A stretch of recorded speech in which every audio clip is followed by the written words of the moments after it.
Okay.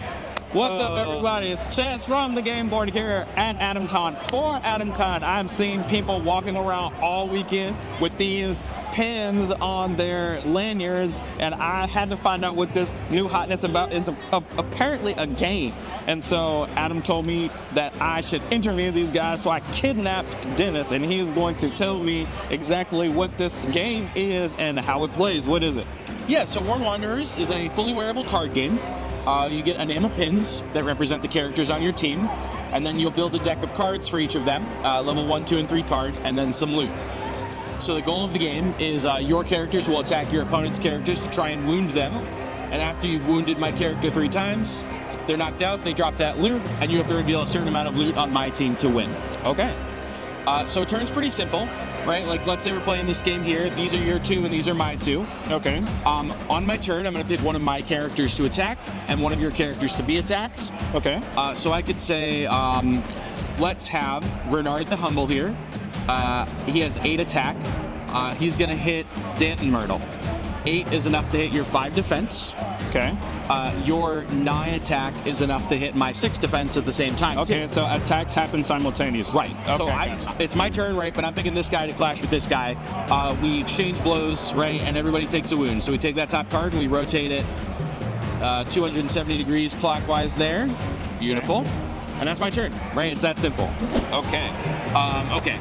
So I'm on the ropes for sure, because I've got a character on this level 3 card, right? There's some tick marks on the bottom that indicate the card level. Okay. Right, level 1, 2, and 3. So after this is my loot. In a quick 2v2 game like this, first person to give up any loot loses. Oh, okay, I see. So I'm gonna make sure that we do some damage before we lose this guy. And I don't know that I'm gonna be able to get it done. You can't lose to me, because I'm known for quitting forever as soon as I win. I will not buy any pins and never play this game again. If I beat you the first time, I will go out on top, one of the goats.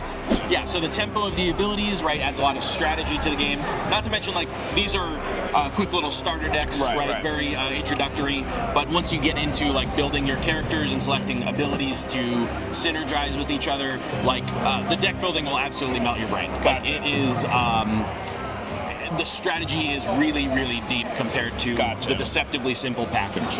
Okay, so I mean, easily, then I would just attack ranged Wreck-A-Row on the Bernard the Humble. Yep. 11 versus 10. So yeah, Rosie's gonna hit Bernard, 11 hits 10, 13 would normally hit the 3, but as we've established, you've got that ranged. So Bernard is knocked out, I give up 3 loot, and that's a quick starter game, right? Undefeated, 1 for 1. I'm done.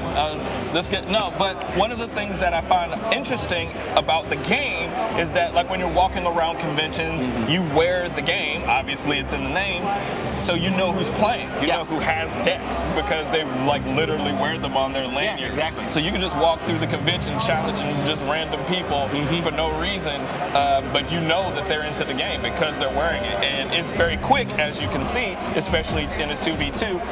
How do you play 3s, 4s? Like, yeah, so you can play any number, right? 1 isn't so much a game as an exercise. We really like to recommend 2 to 6 is great.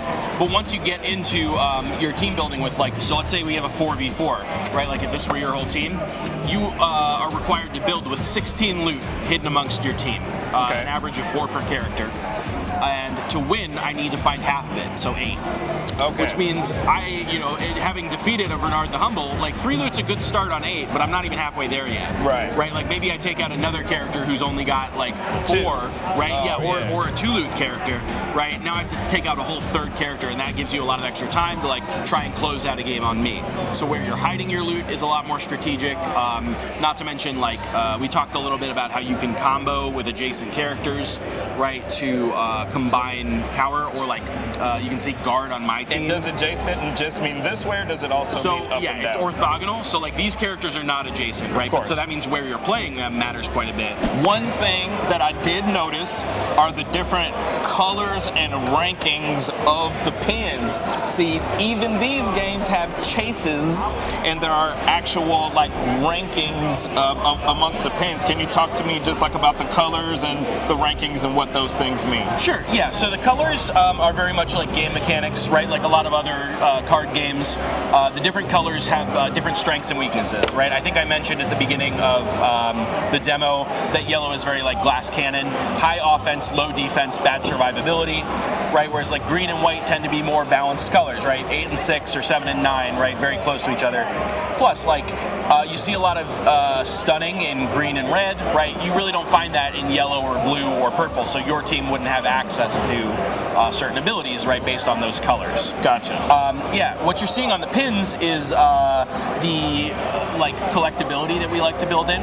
Right. All of the pins are equally accessible, right? You're just as likely to get Cilio in a booster pack as you are Oak King, because we don't want to lock you out of particular builds. Right. But you might notice, I don't know if you'll be able to catch it on camera from there, but all of my pins are glittery, right? They're foiled versions of the characters. So characters come in a basic black nickel treatment like these from the starter sets, or silver or gold, and then there's also foil versions of all those too. So like you can get a foil black nickel, foil silver, or foil gold of a character. Okay. Right, so we have some people going around the convention trying to chase down their favorite character, right, in the gold foil, right, and trade up to it, or crack some boosters to try and get those chase treatments on the pins. Okay, so you're only chasing the aesthetic of the pin is the only thing that changes. It doesn't get stronger as the pin gets better. Right. Okay. Yeah, how all those abilities really come together, where you're putting your loot, what colors you have access to, redundancies, how well you can execute a game plan. Like, it is deep strategy if you want to do a deep dive on it. Nice. Okay, so that is one Wanderers. Dennis, Chance from the Game Board, here at AdamCon. We will see you guys next time. Thank you so much, Dennis. Thank you.